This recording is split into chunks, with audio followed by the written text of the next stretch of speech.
Hey there, and welcome on into the extremely overdue finale of Behind the Builds. I know it's been literally more than a year since I filmed the last episode of this series, but I really did want to finish it so that people could have it to reference for future information if they're preparing for LEGO Masters or just want some cool insight into mine and Stacy's builds. So let's just get on there and get behind the builds.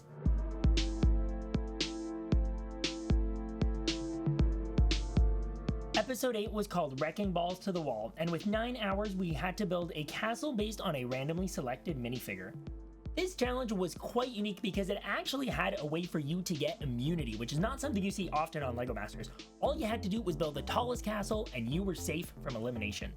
And so I think mine and Stacy's biggest mistake in this challenge was not just hardcore focusing on the height. We actually got distracted with other aspects of the builds, things that the judges had sort of asked us for, but when something like immunity is on the line, why worry about really what the build looks like? As long as you're meeting all of the necessary requirements, maybe skip a couple of aesthetic things and just go for that height. Dave and Emily obviously did a fantastic job at building for height in this challenge, given that they had the tallest castle in the end. And so I wanted to show you their technique first for how they went for height.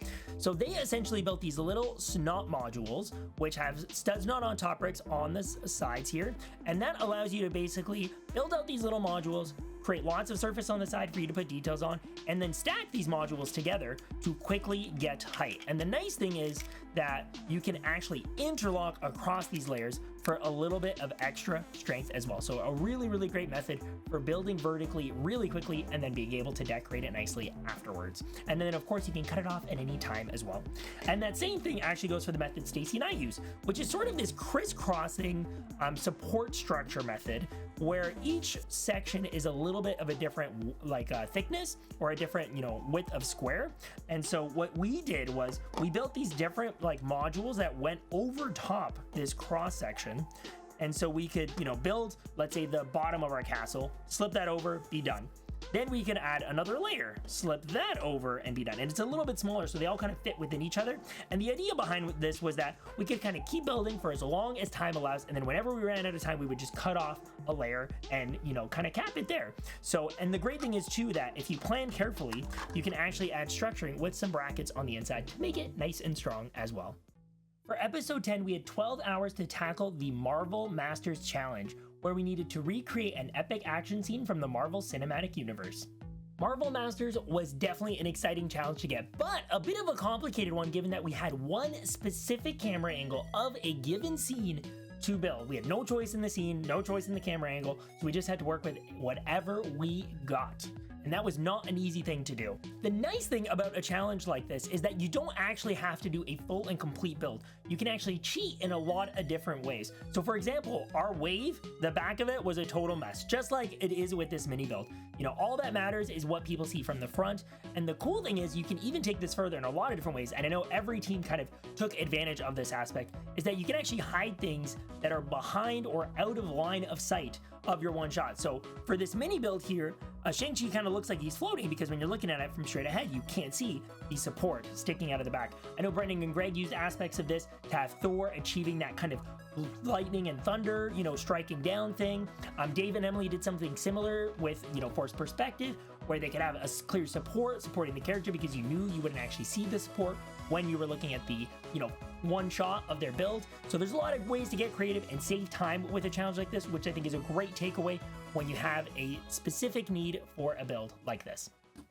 Start Your Engines was episode 11, where with 9 hours and in teams of 4, we had to build a NASCAR race car to race against the other team. This was our only team challenge of season 3 of LEGO Masters, and I think there's two main things to take away from team challenges.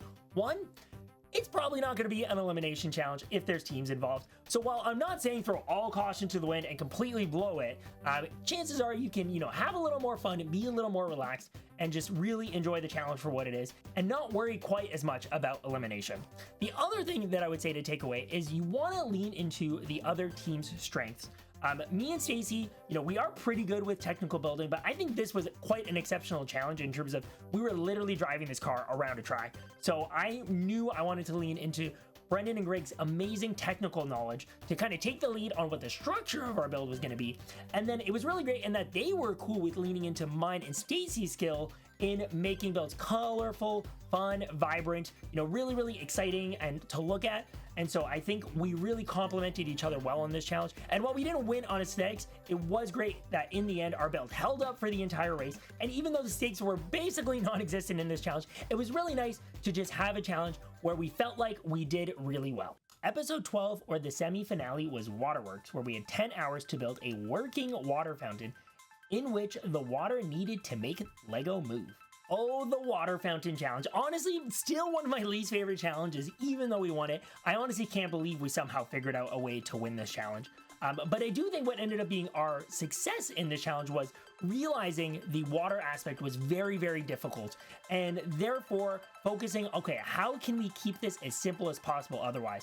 Let's focus on the things we can control, like the story, the theme of the build, the colors in the build, and the mechanisms. And that while we were all required to have mechanisms, I think me and Stacy by far kept our mechanisms the simplest. We didn't have any small, delicate structures to run the hoses through. We had a big, bulky structure to run them through. And the actual movements overall all just required a simple spinning of a wheel to create some other type of motion. And I think really in the end, the fact that we kept things simple and made everything else, as strong and beautiful and awesome as we could around it is what helped us win this challenge. And I do think that's a good thing to keep in mind when you're running into things that are tough.